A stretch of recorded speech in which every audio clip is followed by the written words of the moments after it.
Chosen ones, let me tell you why it's better for you to work solo, okay? Because anytime you tried working in any type of environment where you had coworkers, you had managers, you had bosses, these people really just gave you such a hard time.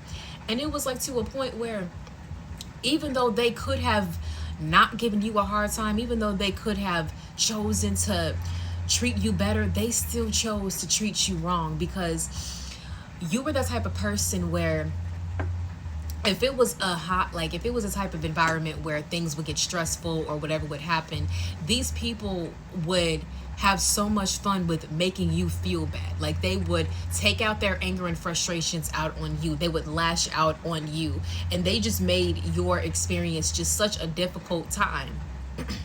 I mean, it'll be things like they would tell you to not do something, and then you would, like, if you did something, they would yell at you for doing it.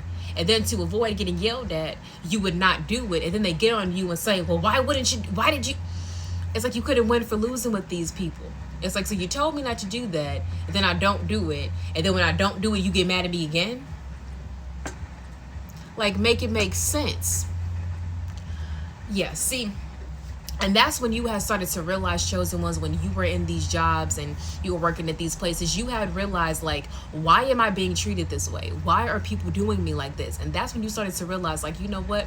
Maybe this is not the place for me. Maybe this is not the environment for me. Maybe this is not the job for me. So you would have to leave those positions. You would leave jobs. You would leave positions. You would find new places to work. But sometimes what will happen is you would still be dealing with the same exact type of energy and mistreatment, no matter where you went, and you wondered why. Because you were not meant to work for nobody.